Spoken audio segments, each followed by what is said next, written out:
Welcome to Pioneer study. आप देख रहे हैं एनसीईआरटी क्लास 8 का फसल उत्पादन एवं प्रबंधन प्रथम चैप्टर। इसमें क्वेश्चन आंसर और कुछ मुख्य पॉइंट्स की चर्चा करेंगे। तो चलिए शुरुआत करते हैं, हमारे साथ बने रहिए। विज्ञान का प्रथम पाठ है। आपने पढ़ा इस पाठ में कि जब एक ही किस्म के पौधे किसी स्थान पर बड़े पैमाने पर उगाए जाते हैं तो इसे फसल कहते हैं। आपसे ये पूछा जा सकता है कि फसल किसे कहते हैं। तो जब एक ही किस्म के पौधे को बड़े स्थान पर उगाए जाते हैं उसे हम क्या कहते हैं, फसल कहते हैं। इसके लिए मिट्टी तैयार करना, बुआई करना, खाद उर्वरक, मिट्टी तैयार करना, बुआई करना, खाद उर्वरक देना, सिंचाई करना, खरपतवार से सुरक्षा करना जिसके लिए निराई किया जाता है, कटाई, भंडारण, ये सभी किसानों के द्वारा उपयोग में लाए जाने वाली कृषि पद्धतियाँ हैं। जिन पद्धतियों का, जिन तरीकों का इस्तेमाल कृषि के लिए किया जाता है उसे हम कृषि पद्धतियाँ कहते हैं। तो कृषि पद्धति के तौर पे ये सारी चीज़ आप करते हैं, हम लोग करते हैं। मिट्टी को उलटने पलटने या पोला जिसको चौकी देना या बराबर समतल करना, तो उलटने पलटने मतलब जोतना। तो मिट्टी को उलटने पलटने एवं पोला करने की प्रक्रिया को क्या कहा जाता है, जुताई कहा जाता है। वे पदार्थ जिन्हें मिट्टी में पोषक स्तर बनाए रखने के लिए मिलाया जाता है उन्हें खाद एवं उर्वरक। तो आपसे पूछा जा सकता है कि खाद एवं उर्वरक का प्रयोग किस लिए किया जाता है। तो मिट्टी के पोषक स्तर को बनाए रखने के लिए खाद एवं उर्वरक का प्रयोग किया जाता है। आगे है जैविक खाद बनाने के लिए अपशिष्टों। अपशिष्ट का मतलब जो कचरा होता है, घरेलू कचरा हो गया या कुछ भी तो उसके अपघटन के लिए सूक्ष्मजीवों से के द्वारा करवाने की प्रक्रिया से हम कंपोस्टिंग या जैविक खाद कहा जाता है। खेतों में लगातार फसल उगाने से खेतों में पोषक तत्वों की कमी हो जाती है, क्योंकि अगर एक ही फसल को इसीलिए कभी कभी बीच में क्या होता है कि अंतराली फसल यानी कुछ मौसम में खेत को यूं ही छोड़ देना चाहिए जिससे उसके पोषक तत्व पुनः उसमें स्थायित्व प्राप्त कर लें। यूरिया, अमोनिया, सल्फेट, पोटास आदि उर्वरक हैं। उर्वरक फैक्ट्रियों में बनाया जाता है जबकि खाद जैविक प्रक्रियाओं से बनता है। केंचुए एवं सूक्ष्मजीव मिट्टी को पलटकर पोला करते हैं और ह्यूमस बनाते हैं, इसलिए केंचुए को किसान का मित्र कहा जाता है। ये आपसे पूछा जा सकता है कि किसान का मित्र किसे कहा जाता है और इसका कार्य क्या है। तो ये पलटकर पोला या हल्का कर देता है। रासायनिक प्रक्रियाओं के द्वारा मिट्टी की उर्वरक शक्ति को बढ़ा देते हैं। कल्टीवेटर मतलब एक हल होता है, ठीक है। कल्टीवेटर के उपयोग से श्रम और समय की बचत होती है। फसलों को अदला बदली कर बोना फसल चक्रण कहलाता है। ये पूछा जा सकता है कि फसल चक्रण किसे कहते हैं। तो फसलों को बदल कर एक ही खेत में बोना क्या कहलाता है, फसल चक्रण कहलाता है। राइजोबियम जीवाणु वायुमंडलीय नाइट्रोजन का स्थितीकरण करता है। कौन सा जीवाणु, राइजोबियम जीवाणु वायुमंडलीय नाइट्रोजन का स्थितीकरण करता है। मोटे चेन पंप यानी मोटर यहाँ होना चाहिए, मोटर, चैन पंप, ढेकली, रेहट, ये सभी सिंचाई के पारंपरिक तरीके हैं। अब तो मोटर का ही ज़्यादा यूज़ होता है, चैन पंप या ढेकली या रेहट का यूज पहले होता था। खाद में ह्यूमस की मात्रा होने के कारण इसे मिट्टी के जल धारण की क्षमता बढ़ती है। ये पूछा जा सकता है कि खाद डालने पर, जो कि जैविक उर्वरक के तौर पे काम करेगा, डालने पर मिट्टी की कौन सी क्षमता बढ़ती है। तो मिट्टी की जल धारण क्षमता बढ़ती है। कुएं, जलकूप, तालाब, झील, नदियाँ, बांध और नहर आदि सिंचाई के मुख्य स्रोत हैं। छिड़काव तंत्र क्या होता है। इस विधि का उपयोग असमतल भूमि मतलब जो भूमि जैसे छिड़काव तंत्र का प्रयोग जो कि उभर खाबर है उसको असमतल भूमि में के लिए किया जाता है जहाँ पर जल कम मात्रा में होता है। जब हम एक ही ज़मीन पर बार बार पौधे उगाते हैं तो ये पौधे मिट्टी से पोषक तत्वों को सोख लेते हैं और मिट्टी में इन पोषक तत्वों की कमी हो जाती है। आगे है फसलों में पौधे के साथ कुछ अनचाहे पौधे उगाते हैं जिन्हें हम खरपतवार कहते हैं। क्या कहते हैं, खरपतवार। और इस खरपतवार को निकालने की प्रक्रिया को हम निराई कहते हैं या कुछ रसायनों का प्रयोग किया जाता है जिसे खरपतवार नाशी कहते हैं। फसल या फसल उत्पादों को हानि पहुंचाने वाले जीवों को मारने के लिए रासायनिक दवाओं का इस्तेमाल होता है जिसे पिरकनाशी कहते हैं। वह मशीन जो हार्वेस्टर और थ्रेसर दोनों का काम करता है उसे कंबाइन मशीन कहते हैं। हार्वेस्टर का मतलब होता है काटने वाला, और थ्रेशर का मतलब होता है उसे पीट कर अनाज को अलग करने वाला। जो ये दोनों काम कर रहा होता है उसे कंबाइन मशीन कहते हैं। पीड़कनाशियों के उपयोग से पौधे को हानि पहुंचाने वाले जीव नष्ट हो जाते हैं, परंतु पौधे को कोई हानि नहीं पहुंचती है। चलिए अब एक एक क्वेश्चंस पे बात करेंगे। पीड़कनाशी जल स्रोत से मिलकर जल प्रदूषण का कारण करते हैं। अब यहाँ पे देखिए क्या है, आपको कहता उचित शब्द छाट कर रिक्त स्थान को पूर्ति कीजिए। जैसे यहाँ पे क्वेश्चन है, इसमें से कोई चीज़, एक स्थान पर एक ही प्रकार के बड़ी मात्रा में उगाए गए पौधे को क्या कहा जाता है? उसे कहा जाता है फसल। क्या कहा जाता है? फसल। तो आप हमारे साथ अगर किताब लेकर बैठे हों तो आप ये सब भरते जा सकते हैं पेंसिल से। फसल उगाने से पहले प्रथम चरण मिट्टी को क्या किया जाता है? तो मिट्टी को तैयार किया होता है, मिट्टी की तैयारी की जाती है। ठीक है, हमारे साथ भरते चलें। क्षतिग्रस्त बीज जल की सतह पर क्या करने लगते हैं? तो वो तैरने लगते हैं। क्या करने लगते हैं? तैरने लगते हैं। फसल उगने के लिए पर्याप्त सूर्य का प्रकाश, मिट्टी से क्या? जल, मिट्टी से जल तथा उन्हें और किस चीज़ की आवश्यकता होती है? पोषक की आवश्यकता होती है। क्या चीज़ की? पोषक। तो आप ये भर चुके होंगे, या तो थोड़ा सा वीडियो रोक के आप भर सकते हैं। गुड लक, आगे बढ़ें। और यहाँ पे वो चीज़ लिखा हुआ है, यहाँ पे आपको मिलान करना है। ठीक है, कि इसमें कौन सा चीज़, तो यहाँ पे आपका प्रश्न है, प्रश्न को सीधे सीधे हम उत्तर पे पहुँचते हैं। देखिए आपको किस से किस को मिलाना है। खरीफ फसल कौन था? धान और मक्का जो है वो खरीफ फसल है, तो आपको पहला से ई को मिलाना है। ठीक है, दूसरा रबी फसल कौन है? गेहूं और चना जो है वो रबी फसल है। ठीक है, गेहूं और चना क्या है? रबी फसल है। रासायनिक उर्वरक कौन है? तो रासायनिक उर्वरक यूरिया एवं सुपर फास्फेट है। रासायनिक उर्वरक यूरिया एवं खाद, पशु अपशिष्ट, गोबर मूत्र, पादप अवशेष, ये सभी क्या है? कार्बनिक खाद। तो आप मिला सकते हैं आप अपने बुक्स में पेंसिल्स के साथ।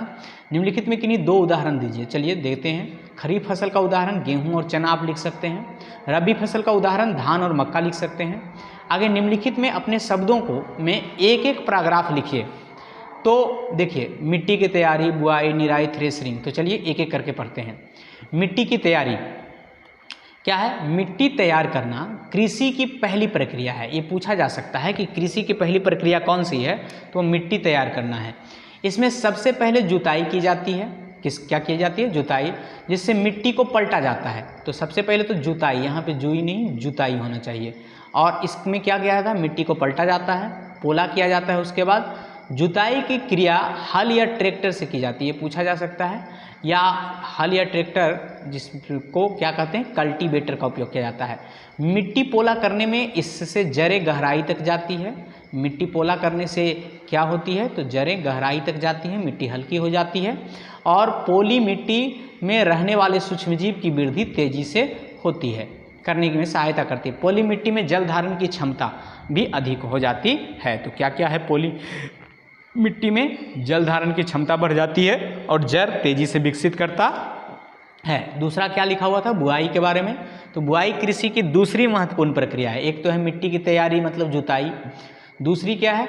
बुआई, जिसमें बीजों को मिट्टी के अंदर डाला जाता है। बोने से पहले उत्तम किस्म की बीजों का चयन किया जाता है और जो अधिक उपज देती है और स्वस्थ होती है। इसके लिए हम क्या करते हैं कि एक बड़े से पात्र में एक बड़ा सा पात्र ले लिए और इसमें जब बीज को डालते हैं तो वो जो और पानी डालते हैं तो जो खराब बीज होता है वो सतह पे आ जाता है, तैरने लगता है और उसे बाहर कर देते हैं, और जो नीचे बैठ जाता है वो हमारा स्वस्थ बीज होता है। निराई, खरपतवार को फसलों से हटाने की प्रक्रिया को क्या कहा जाता है? निराई। ये पूछा जा सकता है आपसे, निराई किसे कहते हैं? तो खरपतवार को फसलों से हटाने की प्रक्रिया क्या कहलाती है? निराई कहलाती है। इसमें खुरपी जैसे कृषि औजार का उपयोग किया जाता है। निराई की एक दूसरी विधि है पीड़कनाशियों का उपयोग, जिन्हें खरपतवारनाशी भी कहते हैं। पीड़कनाशी भी कह सकते हैं, या तो पीड़कनाशी क्या होता है? कीटों को मारता है। खरपतवारनाशी उन पौधों को मारता है जो अवांछनीय पौधे खेतों में उगाते हैं। ये फसलों में अवांछित पौधे, अवांछित का मतलब जिसे हम चाहते नहीं हैं वो पौधे उगाए हैं, को नष्ट कर देती है। आगे थ्रेशरिंग, काटी गई फसलों से बीजों दानों को भूसे से अलग करने की विधि को थ्रेशरिंग कहते हैं। आजकल थ्रेशरिंग के लिए मशीनों का उपयोग किया जाता है। किस चीज़ का? मशीन का। थ्रेशरिंग के बाद बीजों को सुरक्षित क्या किया जाता है? भंडारित किया जाता है। थ्रेशरिंग का मतलब क्या होता है? फसलों से बीजों को अलग करना या फसलों से अनाजों को अलग करने को क्या कहते हैं? थ्रेशरिंग कहते हैं। ये आप ध्यान रखिएगा। आगे स्पष्ट कीजिए खाद और उर्वरक में अंतर। तो यहाँ पे अंतर दिया गया है कि खाद एक जैविक पदार्थ है। खाद कैसा पदार्थ है? खाद एक जैविक पदार्थ है, जबकि उर्वरक जो है वो एक कैसा पदार्थ है? रासायनिक पदार्थ है। यह अपशिष्टों को मिट्टी में दबाकर बनाया जाता है। ये कैसे बनाया जाता है? मिट्टी में दबाकर। किस चीज़ को? अपशिष्ट को, जो कचरा होता है। यह फैक्ट्रियों में बनाया जाता है। कौन? उर्वरक जो है वो किस में बनाया जाता है? फैक्ट्रियों में बनाया जाता है। इसमें सभी प्रकार के पोषक तत्व पाए जाते हैं। किसमें? खाद में क्या होते हैं? सभी प्रकार के पोषक तत्व पाए जाते हैं। और उर्वरक में इसमें विशेष प्रकार के पोषक तत्व पाए जाते हैं। इसमें सभी प्रकार के पोषक तत्व नहीं, इसमें विशेष प्रकार के पोषक तत्व पाए जाते हैं। आगे सिंचाई किसे कहते हैं? जल संरक्षण करने वाली सिंचाई की दो विधियों का नाम लिखिए। चलिए बात करते हैं। विभिन्न अंतराल पर, मतलब कुछ समय पे 10 दिन, 15 दिन, एक सप्ताह पर अंतराल पर खेत में जल देना सिंचाई कहलाता है। जल संरक्षित करने वाली सिंचाई की दो विधियां, नहर कुआं। ऐसे नहर कुआं नहीं यहाँ लिखना चाहिए था, यहाँ हमें लिखना चाहिए था एक तो ड्रिप सिंचाई, ड्रिप सिंचाई, जिससे क्या होता है? जल की बचत होती है। और दूसरा है छिड़काव तंत्र। छिड़काव तंत्र, तो छिड़काव तंत्र, तो ये नहर कुआं के बजाय हम लोग को ये लिखना चाहिए था। ये चीज़ गड़बड़ है। ये दोनों विधियां हैं, ठीक है। आगे, यदि गेहूं को खरीफ ऋतु में उगाया जाए तो क्या होगा? चर्चा कीजिए। देखिए, गेहूं को कम पानी की आवश्यकता होती है। यदि गेहूं को खरीफ में उगाया जाए तो उसके अनुकूल न मौसम मिलेंगे, न ताप मिलेंगे, न आर्द्रता होगी और परिस्थितियाँ नहीं होगी, तो फसल उपयुक्त नहीं होगा और फसल गल जाएगा, सड़ जाएगा, ठीक है। आगे, खेत में लगातार फसल उगाने से मिट्टी पर क्या प्रभाव पड़ता है? व्याख्या कीजिए। देखिए क्या होता है, खेत में लगातार फसल उगाने से मिट्टी की उर्वरता कम हो जाती है। पहला तो मिट्टी की उर्वरता कम हो जाती है, क्योंकि एक ही प्रकार के पोषक तत्व एक फसल को क्या होगा? लगातार चाहिए। कई बार एक ही किस्म के पौधे उगाने से एक विशेष प्रकार के पोषक तत्वों की कमी हो जाती है। यानी एक ही प्रकार के फसल लगाने से एक विशेष प्रकार के पोषक तत्व की कमी हो जाती है, जिसकी पूर्ति नहीं हो पाती है, तो फसल खराब होगा, दूसरी फसल क्या होगा? खराब होगा। इस समस्या को फसल चक्रण या खेतों को कुछ समय खाली छोड़ देने से, तो फसल चक्रण मतलब फसल को एक ही खेत में बदल बदल के फसल लगाने को क्या कहा जाता है? फसल चक्रण कहा जाता है। तो फसल चक्रण करके इस समस्या से निजात पाया जा सकता है। आगे, खरपतवार क्या है? चलिए आगे बढ़ते हैं। खरपतवार क्या है, हम उसका नियंत्रण कैसे कर सकते हैं? तो फसलों में पौधों के साथ कुछ अनचाहे पौधे, यानी अनचाहे पौधों को क्या कहा जाता है? खरपतवार कहा जाता है। जो पौधे को हम खेत में रहने देना नहीं चाहते हैं, वो पौधे उगाते हैं, तो उन्हें हम क्या कहते हैं? अनचाहे पौधे या खरपतवार। इन पौधों को हम खरपतवार कहते हैं। खरपतवार को हम निम्न दो विषयों में नष्ट कर सकते हैं। एक तो निराई के द्वारा। निराई के द्वारा मतलब ये अपने हाथ से उन खरपतवारों को कबारा जाए, और दूसरा पीरकनाशी। यहाँ पे एक थोड़ा सा गड़बड़ है, ये पीरकनाशी के बजाय हम लोग लिख सकते हैं खरपतवारनाशी, ये ज़्यादा सटीक होगा। खरपतवार नाशी के द्वारा, ठीक है। पीरकनाशी जो होता है कीड़े मकोड़ों के लिए होता है, पौधों के लिए नहीं होता है, ठीक है। चलिए आगे बढ़ते हैं। आगे क्या कर रहा है? फसल उत्पादन एवं प्रबंधन। तो कुछ अतिरिक्त प्रश्न जो कि आपको अलग अलग जगहों पे पूछे जाते हैं, उस पर बात कर लेते हैं। तो कुछ महत्वपूर्ण प्रश्न हैं। कहीं कहीं किसी स्टेट में क्या है कि 8th बोर्ड है, जैसे राजस्थान में 8 बोर्ड है, बिहार बोर्ड भी ऐसा फैसला करने को है कि 8 क्लास को बोर्ड किया जाए, ठीक है। तो आपको ये सारे प्रश्न वो बोर्ड में पूछे गए प्रश्न हैं। तो फसल किसे कहते हैं? तो आपको जवाब देना होगा। क्या देना होगा? कि जब एक ही किस्म के पौधे किसी स्थान पर बड़े पैमाने पर उगाए जाते हैं तो इसे फसल कहते हैं। उदाहरण के लिए गेहूं की फसल का अर्थ है खेत में उगाए जाने वाले सभी पौधे किस चीज़ के हैं? गेहूं के हैं। किसानों द्वारा, आगे है, किसानों द्वारा उपयोग में लाई जाने वाली कृषि पद्धतियाँ कौन कौन सी है? तो किसानों द्वारा उपयोग में लाए जाने वाले कृषि पद्धतियाँ निम्न हैं। पहला, आप यहाँ पे देखिए कृषि पद्धतियाँ सारे के सारे लिस्ट में दिए गए हैं। मिट्टी की तैयारी, बुआई, खाद एवं उर्वरक देना, सिंचाई, खरपतवार से सुरक्षा करना जिसके लिए निराई की जाती है, कटाई और भंडारण, ये 7 चीज़ कृषि पद्धतियों के अंतर्गत आएगी। आगे है जुताई किसे कहते हैं, तो मिट्टी को उलटने पलटने एवं पोला करने की प्रक्रिया को क्या कहा जाता है, जुताई कहा जाता है। तो आगे है खाद एवं उर्वरक क्या है, वे पदार्थ जिन्हें मिट्टी में पोषक स्तर बनाए रखने के लिए मिलाया जाता है उन्हें क्या कहते हैं, खाद या उर्वरक कहते हैं। खाद जो होता है वो जैविक होता है, उर्वरक जो होता है वो क्या होता है, रासायनिक होता है, अभी अभी बताया गया था।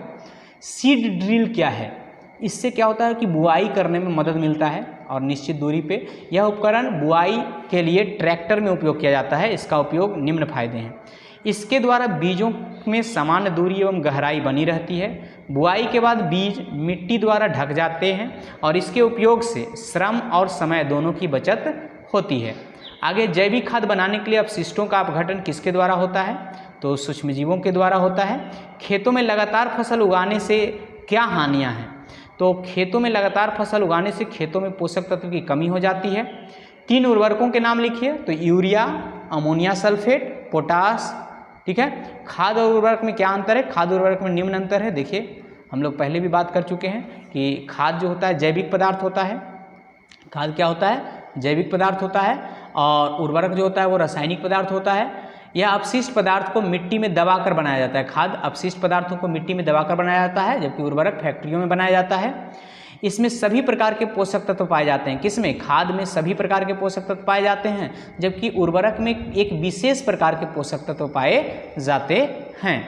नेक्स्ट है मिट्टी में रहने वाले केंचुए एवं सूक्ष्मजीव किसानों के मित्र हैं, कैसे, क्योंकि ये मिट्टी को पलटकर पोला करते हैं तथा ह्यूमस बनाते हैं तथा रासायनिक प्रक्रिया द्वारा मिट्टी की उर्वरक शक्ति को बढ़ा देते हैं, इसीलिए केंचुए क्या हैं, केंचुए सूक्ष्मजीव किसानों के मित्र हैं। जैसे सूक्ष्मजीव के तौर पे राइजोबियम नाम का एक जो सूक्ष्मजीव होता है वो वायुमंडल के नाइट्रोजन को नाइट्रेट में बदलकर मिट्टी में स्थिरीकृत कर देता है, जिससे क्या होता है कि मिट्टी में नाइट्रोजन की मात्रा बनी रहती है और यूरिया का काम कर देता है।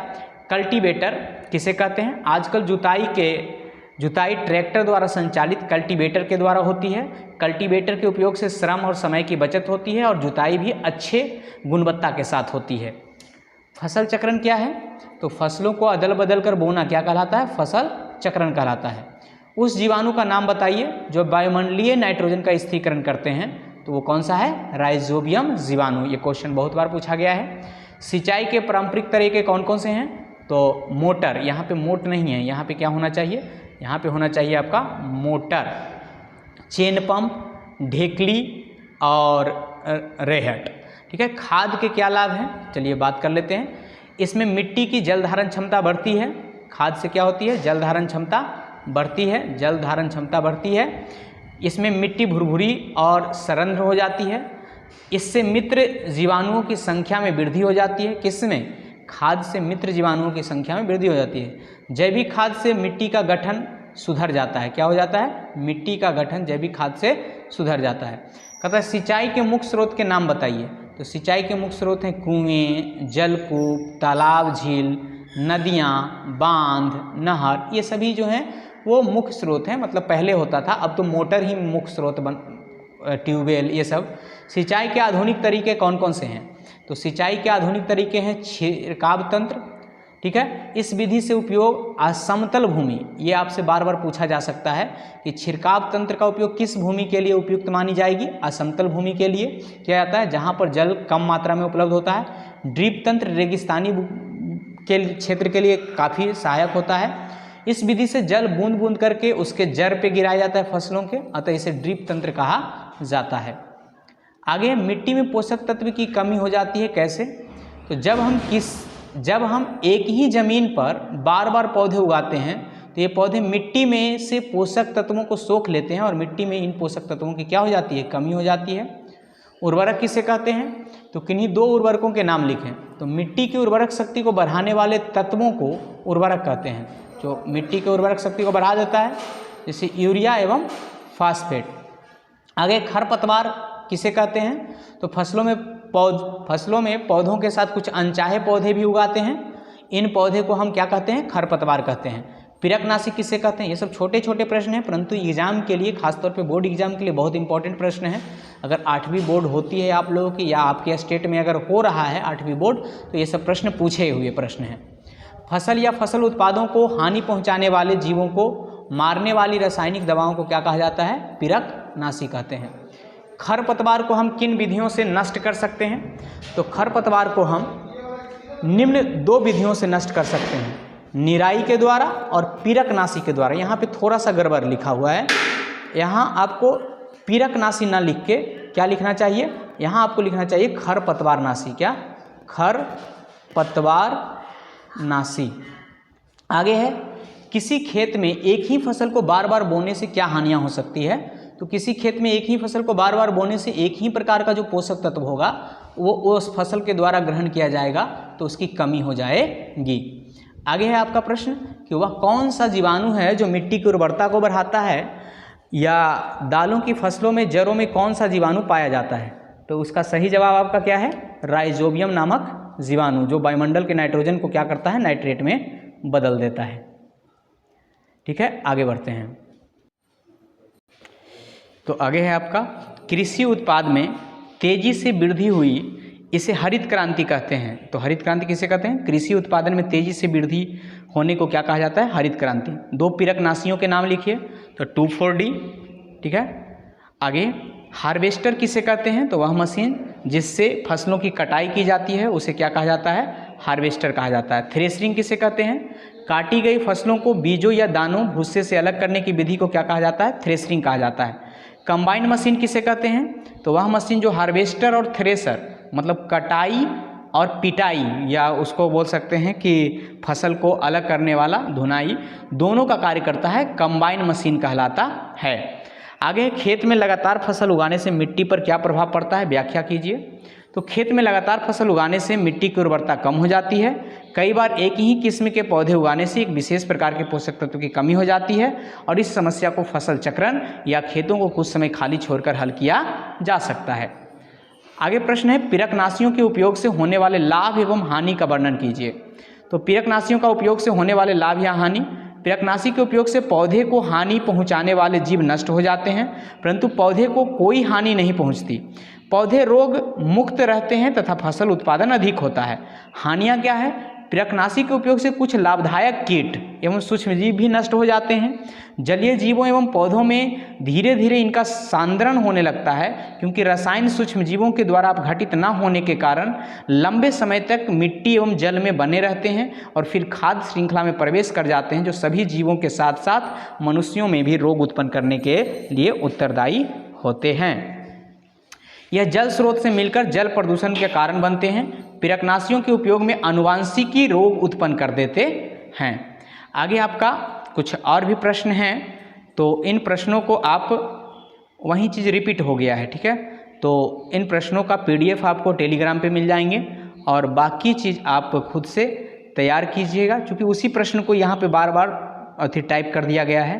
तो आपके लिए ये पहला चैप्टर हम लेके आए थे। अगर अच्छा लगा हो तो कमेंट करें, और अगले चैप्टर तुरंत हम मिलते हैं अगले दिन सेकंड चैप्टर के क्वेश्चन आंसर के साथ। गुड लक दोस्तों, फिर मिलेंगे।